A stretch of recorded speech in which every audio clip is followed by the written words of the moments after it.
Sir ಇವರು ಅವರ ಅನಿಸಿಕೆಯ ಬಗ್ಗೆ ವ್ಯಕ್ತಪಡಿಸಬೇಕೆಂದು ಕೇಳಿಕೊಳ್ಳುತ್ತೇನೆ. ಈ ಒಂದು ಸುಂದರ ಸಮಾರಂಭಕ್ಕೆ ಬಂದಿರತಕ್ಕಂಥ ಈ ಕಾರ್ಯಕ್ರಮದ ಅಧ್ಯಕ್ಷರು, ನಮ್ಮ ಶಾಲೆಯ ನಮ್ಮ ಆತ್ಮೀಯರಾಗಿರ್ತಕ್ಕಂಥ ಮುಖ್ಯ ಅತಿಥಿಗಳಾಗಿರ್ತಕ್ಕಂಥ ದೇವೇಂದ್ರ ಸರ್ ಅವರು, ಆ ನಂತರ ನನ್ನ ಪ್ರೀತಿಯ ಶಿಕ್ಷಕ ವೃಂದದವರು, ವಿದ್ಯಾರ್ಥಿಗಳೇ, ನನ್ನ ಆತ್ಮೀಯ ವಿದ್ಯಾರ್ಥಿನಿ ಹಳೆಯ ಬೆಚ್ಚಿಂದು ರೇಣುಕಾ, ಆಕೆನೂ ಕೂಡ ಈ ಕಾರ್ಯಕ್ರಮಕ್ಕೆ ಬಂದಿದ್ದು ಭಾಳ ತುಂಬಾ ಸಂತೋಷ. ಯಾಕಂದ್ರೆ ನಮ್ಮೆಲ್ಲರ ಅಚ್ಚುಮೆಚ್ಚಿನ ವಿದ್ಯಾರ್ಥಿನಿ, ಕಳೆದ ಒಂದು 10ನೇ ತರಗತಿಯಲ್ಲಿ ಇಡೀ ಶಾಲೆಗೆ ಟಾಪ್ ಬಂದಿರತಕ್ಕಂಥ ವಿದ್ಯಾರ್ಥಿನಿ, ಈ ಕಾರ್ಯಕ್ರಮ ಬಂದಿದ್ದು ತುಂಬಾ ಸಂತೋಷ.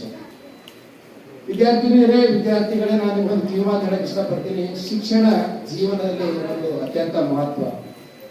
ಯಾಕೆ ಗೊತ್ತಂದ್ರೆ ಸಂಸ್ಕೃತದ ಒಂದು ಶ್ಲೋಕದಲ್ಲಿ ನಹಿ ಜ್ಞಾನೇನ ಸಾದೃಶ್ಯಂ, ಶಿಕ್ಷಣಕ್ಕಿಂತ ಮಿಗಿಲಾದದ್ದು ಮತ್ತೊಂದಿಲ್ಲ ಅಂತೇಳಿ ಒಂದು ಮಾತು ಹೇಳ್ತಾರೆ.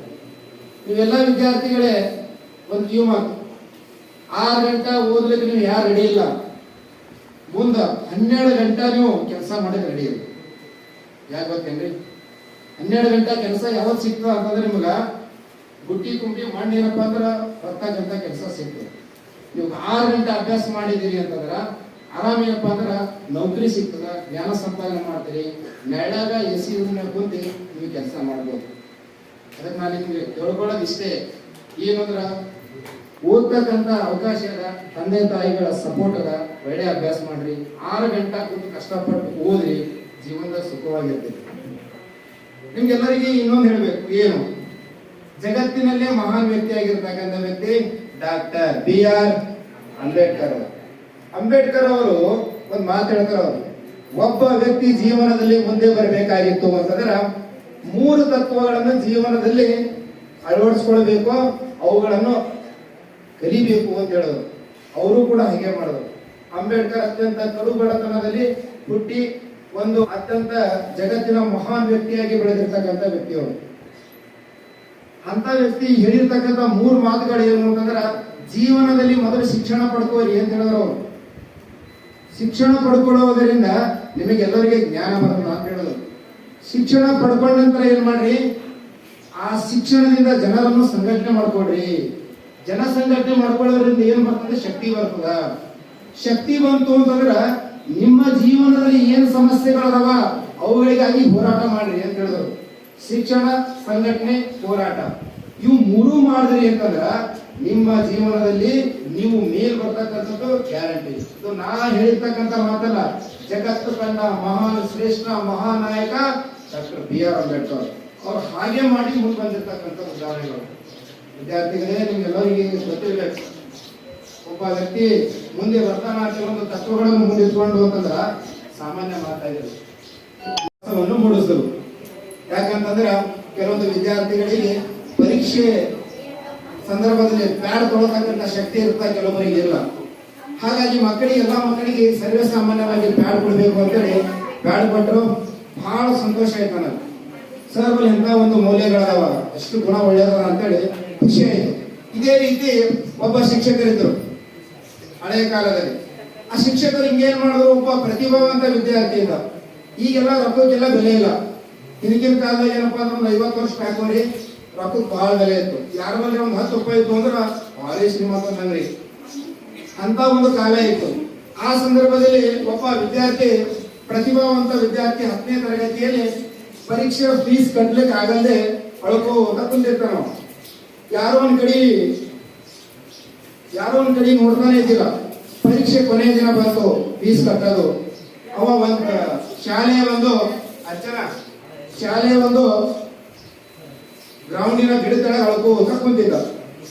ಅಲ್ಲೊಬ್ಬ ಶಿಕ್ಷಕರು ಅವನ ಅಳುವನ್ನು ನೋಡಿ, ಯಾಕೆ ನಿಮ್ಗೆ ಅಳ್ತಾ ಇದ್ದಿ ಅಂತಂದಾಗ, ಏನು ಸರ್ ಪರೀಕ್ಷೆ ಫೀಸ್ ಕಟ್ಟದ್ದಾರಿ, ಕೊನೆಯ ದಿನಾಂಕದ ನಮ್ಮ ತಾಯಿ ತಂದೆ ಭಯಂಕರ ಬಡವರು ಅದರ ಸರ, ನನ್ನ ಹತ್ರ ಸಾಲಿ ಕಳಿಸಿದ ದೊಡ್ಡ ಮಾತದ ಸರ, ಪರೀಕ್ಷೆ ಫೀಸ್ ಕಟ್ಟಲಿಕ್ಕೆ ನನ್ನ ಹತ್ರ ಹಣ ಇಲ್ಲ.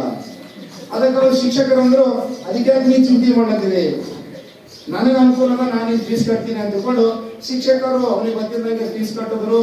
ಮುಂದೆ ಪರೀಕ್ಷೆ ಬರೆದ. ಶಿಕ್ಷಕರು ಹೆಂಗೆ ಮಾಡ್ತಿದ್ರು ಅಂತವ್ರು, ಯಾರಿಗೆ ಕಷ್ಟದ ಅವರಿಗೆಲ್ಲ ಹೆಲ್ಪ್ ಮಾಡ್ತಿದ್ರು, ಎಷ್ಟೋ ಜನರಿಗೆ ಹೆಲ್ಪ್ ಮಾಡಿದ್ರು ಅಂತ. ಮುಂದೆ ಹಿಂಗೆ ಹಲವಾರು ವರ್ಷಗಳಾಯ್ತು. ಹಲವಾರು ವರ್ಷಗಳಾದ ನಂತರ ಆ ಶಿಕ್ಷಕರಿಗೆ ನಿವೃತ್ತಿ ರಿಟೈರ್ಮೆಂಟ್ ಆಯ್ತು. ಅವ್ರು ರಿಟೈರ್ಮೆಂಟ್ ಆದ ಒಂದು 10 ವರ್ಷ ಆದ ನಂತರ ಮುಂದೊಂದು ದಿನ ಏನಾಯ್ತು, ಅವ್ರು ಮನ್ಯಾಗ ಕುಂತಿದ್ರು. ಮನ್ಯಾಗ ಕುಂತಾಗ ಜೋರಾದ ಮಳೆ ಹೊಂಟಿತ್ತು. ಅವ್ರು ರಿಟೈರ್ಮೆಂಟ್ ಆಗಿ 10 ವರ್ಷ ಆಗಿತ್ತು, ಮನ್ಯಾಗ ಕೂತಿದ್ರು. ಅವರು ಜೋರಾದ ಮಳೆ ಹೊಂಟಿತ್ತು. ಆ ಮಳೆ ಬರುತ್ತಿರುವ ಸಂದರ್ಭದಲ್ಲಿ ಒಂದು ಕೆಂಪು ಕಲರ್ ಕಾರ್ ಬಂತಂದ್ರಿ, ಟೊಯ್ ಟೊಯ್ ಟೊಯ್ ಅಂತೇಳಿ ಆಂಬುಲೆನ್ಸ್ ಬರ್ತದ ಹಾಡು ನೋಡ್ಕೋತ ಬಂದವ್ರು ಮನೆ ಮುಂದೆ ನಿಂತಂದ್ರಿ. ಮನೆ ಮುಂದೆ ನಿಂತ್ರಪ್ಲೆ ಒಬ್ಬ ಡ್ರೈವರ್ ಹಿಡಿದ, ಒಂದು ಛತ್ರಿ ತಗೊಂಡ, ಒಬ್ಬ ಆಫೀಸರ್ ಹಿಡಿದ್ರಂತ್ರಿ. ಒಳಗೆ ಹಿಡಿದು ಸೀದಾ ಅವ್ರ ಮನೆಗೆ ಬಂದ್ರಂತ್ರಿ.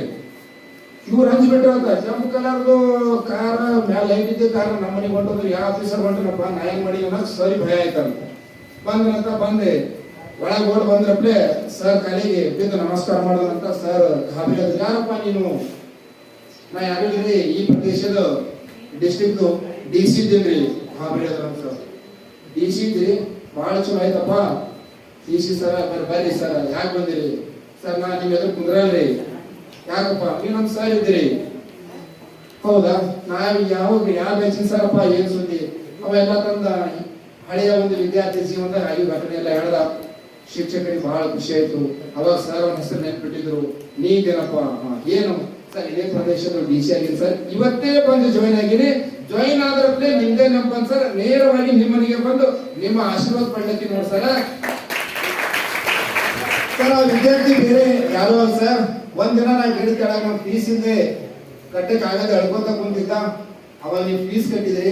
10ನೇ ತರಗತಿಯಲ್ಲಿ ರ್ಯಾಂಕ್ ಮಾಡದ, PUC ರ್ಯಾಂಕ್ ಮಾಡದ, ಡಿಗ್ರಿ ರ್ಯಾಂಕ್ ಮಾಡದ, IAS ಪರೀಕ್ಷೆ ಬರದ, DC ಆಗಿ ಹೊಂಟಿದ್ರು ಸರ್. ನಿಮ್ ಪುಣ್ಯ ರೀ ಸರ್ ಅಂತಂದಾಗ ಸರ್ ಅಂದ್ರು. ಮತ್ತೆ ಹೇಳ್ತಾನವ, ನಮ್ಮಂತ ಎಷ್ಟೋ ಬಡ ವಿದ್ಯಾರ್ಥಿಗಳಿಗೆ ನೀವೆಲ್ಲ ಹೆಲ್ಪ್ ಮಾಡ್ರಿ ಸರ್, ನಮ್ದೆಲ್ಲ ನೆನಪಿರ್ಬೇಕು.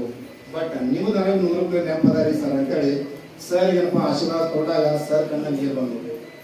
ಆ ಸಂದರ್ಭದಲ್ಲಿ ನಾ ವಿದ್ಯಾರ್ಥಿ ಹೆಲ್ಪ್ ಮಾಡಿಲ್ಲ ಅಂದ್ರೆ ಒಂದು ದೊಡ್ಡ ಶಕ್ತಿ ಹಾಳಾಗ್ತಿದ್ದಲ್ಲ ಅಂತಕ್ಕಂಥದ್ದು ಸರ್ ಏನಪ್ಪಾ ಅಂದ್ರೆ ನೆನಪು ಬಂದ್ಬಿಟ್ಟು. ಅದೇ ರೀತಿ ವಿದ್ಯಾರ್ಥಿಗಳೇ, ಈ ಹಳ್ಳಿ ಸಲಗರ ಶಾಲೆಯಲ್ಲಿ ಕೂಡ ಅಂತ ವಿದ್ಯಾರ್ಥಿಗಳಿದೆ. ನಮ್ಮ 6 ಜನ ಶಿಕ್ಷಕರಲ್ಲಿ ನಮ್ಮ ಸೈಬರ್ ಸರ್ ಬಗ್ಗೆ ಹೇಳ್ಬೇಕಾಗಿತ್ತು ಅಂದ್ರೆ ಹಗಲು ರಾತ್ರಿ ಏನದೆ ಫೋನ್ ಮಾಡ್ತಾರೆ. ನಿಮಗೆ 11 ಫೋನ್ ಚಾಲು ಆಯ್ತು ಅಂದ್ರೆ ಮುಂಜಾನೆ 4ಕ್ಕೆ ಚಾಲು ಬರ್ತದೆ. ನಾವು ಕೂಡ ಫೋನ್ ಹಚ್ತೇವೆ, ಎಂದರೆ ಒಂದಿನ ಹಚ್ತೇವೆ ನಾವು. ಬಟ್ ನಾವು ಸೈಬರ್ ಸರ್ ಬಗ್ಗೆ ದಿನ ಹಚ್ತಾರೆ. ಎಷ್ಟು ಅವರಿಗೆ ಆಸಕ್ತಿ ಹೇಳಿ, ಯಾರಿಗಾಗಿ ಅದು? ನಮ್ಮ ಮನೆ ಹುಡುಗರು ಸ್ವಾತಿ ಹೇಳಿದ್ರು, ನಮ್ಮ ಮನೆ ಹುಡುಗರನ್ನ ಓದ್ತಾ ಇದ್ದು ಬಿಡ್ತಾವ ನಾವು ನೋಡಲ್ಲ. ಬಟ್ ನಿಮ್ಮದು ಮಾತ್ರ ನಾವು ಕೇಳಿದ್ದು. ಯಾಕೆ ಗೊತ್ತೇನ್ರಿ? ಮಕ್ಕಳು ಕಲೀಲಿ ಅಂತಕ್ಕಂಥ ಉದ್ದೇಶ ಇರ್ತಾವೆ. ನಮ್ಮ ರಮೇಶ್ ಸರ್ ಅವರು ಎಕ್ಸ್ಟ್ರಾ ಕ್ಲಾಸ್ ಯಾರು ಇರ್ತೋ ಬಿಡ್ತೋ ಮುಂಜೆ ಒಡೆ ಬಂದರು. ಅವ್ರಿಂದ ಇವ್ರು ಬರ್ರಿ ನಮ್ಮ ವಿಶ್ವನಾಥ್ ಸರ್, ಮತ್ತೆ ಓದಿದ್ದು ಸರ್ ಹೋಗ್ಬೇಡ್ರಿ ಅಂತಾರ. ಇವ್ರ ರೀತಿ ಸಲ ನಮ್ಗೆ ಭಾಳ ಅನುಕೂಲ ಆಗ್ಯದ. ಅಂದ್ರೆ ನಾವು ಎಲ್ಲ ಸಹೋದರ ಇದ್ದಾಗ ನಾವೆಲ್ಲ ನಮ್ದೊಂದು ದೊಡ್ಡ ಶಕ್ತಿ ಇದೆ. ನಮ್ದು ಏನು, ನೀವೊಂದು ಸಾಧನೆ ಮಾಡಬೇಕು, ನೀವೊಂದು ಒಳ್ಳೆ ರಿಸಲ್ಟ್ ತರಬೇಕು ಅನ್ನೋದು ನಮ್ದು ಒಗ್ಗಟ್ಟು ಅದ. ನಾವು ಆ ಒಗ್ಗಟ್ಟಿಗಾಗಿ ನಮ್ಮ ಮೇಡಮ್ ಅವರು ಕೂಡ, ನಮ್ಗೆ HR ಮೇಡಮ್ ಅವರು ಕೂಡ ಸಪೋರ್ಟ್ ಅದಾರ. ನಮ್ಗೆ ಜಗದೇವ್ ಸರ್ ಕ್ಲಾಸ್ ಸರ್ ಕೂಡ ಸಪೋರ್ಟ್ ಅದ. 6 ಜನ ಇರ್ತೀವಿ. ಅದಕ್ಕೆ ನಾ ಹೇಳೋದಿಷ್ಟೇ ಏನು ಅಂತಂದ್ರೆ, ಏನ್ ಸರ್ ಅನಿಸಿಕೆ 2 ನಿಮಿಷ ಅಂದ್ರೆ 5 ನಿಮಿಷ ಬಟ್ ಹೇಳ್ಬೇಕು ಅನಿಸ್ತದ. ನೀವೆಲ್ಲ ಕಣ್ಣೀರ್ ಹಾಕತ್ತೀರಿ, ಕಣ್ಣೀರ್ ಹಾಕ್ರಿ, ತಕ್ಕ ಮಟ್ಟಿಗೆ ಹಾಕ್ರಿ. ಈಗ ನೀವು ಮುಂದೆ ಮಾಡಿ ತೋರಿಸ್ರಿ, ಅನ್ನೋದು ಒಳ್ಳೆ ಫಲಿತಾಂಶ ತೊಗೊಂಬರ್ರಿ. ಒಳ್ಳೆ ಫಲಿತಾಂಶ. ಯಾವುದೇ ಚಿಟ್ಟಿ ಏನಪ್ಪಾ ಅಂತಂದ್ರೆ ಬಗ್ಗೆ ಆಸೆ ಇಟ್ಕೋಬೇಡ್ರಿ. ತಂದೆ ತಾಯಿಗಳಿಗೆ ಅಂತ ಎಕ್ಸಾಮ್ ಕರ್ಕೊಂಡು ಹೋಗೇಬೇಡ. ಹೋದ್ರು ಕೂಡ ಬಿಟ್ಟು ಬರ್ಲಾಕವ್ರು ವಾಪಸ್. ಯಾರಿಗೂ ಚಿಟ್ಟಿ ಹಾಕು, ನಿಮ್ಮ ಅಣ್ಣಗ, ನಿಮ್ಮ ಅವ್ಗ, ನಿಮ್ಮ ಕಾಕಿಗೆ, ನಿಮ್ಮ ಬಾಬಾ ಕಾಕ ಯಾರಿಗೆ ಕರ್ಕೊಂಡು ಹೋಗ್ಬೇಡ. ಅದು ಅವಕಾಶ ಇರಲ್ಲ. ಏನ್ ಬರ್ತಾ ಬರಿಬೇಕು, ಬರಬೇಕು. ಕರ್ಕೊಂಡು ಹೋಗ್ಲಿಕ್ಕೆ ಎಕ್ಸಾಮ್ ಸೆಂಟರ್ದಾಗ ಬಿಟ್ಟು ಬಾ ಹೋಗಂತ ಹೇಳಿ ನಾವು ಅಲ್ಲಿ ಒಟ್ಟ ನಿದ್ರಲಿಕ್ಕೆ ಹೋಗ್ಬೇಡ ಅಂತ ಹೇಳಿ ಅವ್ರು ನಿಂತು ಅಂದ್ರೆ ನಿಮ್ಮ ಮನಸ್ಸು ಹೆಚ್ಚಾಗ್ಬಿಡ್ತಾವೆ. ಬಂದೀವು ಕ್ವಶನ್ ಕನ್ಸರ್ನ್ ಕೂಡ ನೆನ್ಕೋಬೇಕು. ದಯಮಾಡಿ ವಿದ್ಯಾರ್ಥಿಗಳೇ, ಹಗಲು ರಾತ್ರಿ ಏನದೇ ಒಂದಾಗಿ ಅಭ್ಯಾಸ ಮಾಡ್ರಿ, ಮಾಡ್ಲಕ್ರಿ. ನಿಮ್ದು ಒಳ್ಳೆಯ ಬ್ಯಾಚ್ ಗುಂಜುಗುಲಾದಲ್ಲಿ ಕೂಡ ಒಂದು ಬ್ಯಾಚ್ ಇತ್ತು. ನಿಮ್ ತರನೇ ಇರ್ತದ ಬ್ಯಾಚ್, ಭಾರಿ ಇರ್ತದ ಬ್ಯಾಚ್. ಎಲ್ಲ ಇಡೀ ಆ ಕ್ಲಾಸ್ನಾಗ ಎಲ್ಲರೂ ಬುದ್ಧಿವಂತರಿದ್ರು ವಿದ್ಯಾರ್ಥಿಗಳು. ಅದೇ ನೆನಪು ಬರ್ತದೆ ನನಗೆ. ನಿಮಗೆ ಅವಾಗ ಅಂತಿರ್ತೀನಿ ನಾ, ಗುಂಜುಗುಲಾದ 2009 ಒಂದು ಬ್ಯಾಚ್ ಇತ್ತು, ಭಾರಿ ಇತ್ತು. ಅದೇ ರೀತಿ ನೀವು ಇದ್ದೀರಿ ಅಂತ ಹೇಳ್ತಿರ್ತೀನಿ. ಯಾಕೆ ಹೇಳ್ತಿರ್ತೀನಿ ಅಂದ್ರೆ, ನೀವೆಲ್ಲ ನಮ್ದು ಸಹೋದರ ಸಹೋದರಿಯರಿದ್ದಾಗ ಭಾಳ ನಿಮ್ಗೆ ನಮಗ ಪ್ರೀತಿ. ನೀವು ಏನೋ ಒಂದು ಸಾಧನೆ ಮಾಡ್ಬೇಕು, ನಿಮ್ ಬುದ್ಧಿಶಕ್ತಿ ನೋಡಿ ನಮ್ ಭಾಳ ಒಂಥರ ಹೊಟ್ಟೆ ಉರಿತು. ಎಷ್ಟು ಹುಷಾರವ್ರಪ್ಪ ಹುಡುಗರು ಅಂತ. ಯಾಕೆ ಹೊಟ್ಟೆ ಉರಿತು ಅಂದ್ರೆ ಓದಲ್ಲಿ ಅದ್ರ ತಕ್ಕಂಗ ಅದೇ ಸಿಟ್ಟು ಬರ್ತಾ ಇರ್ತದೆ ನಾವು.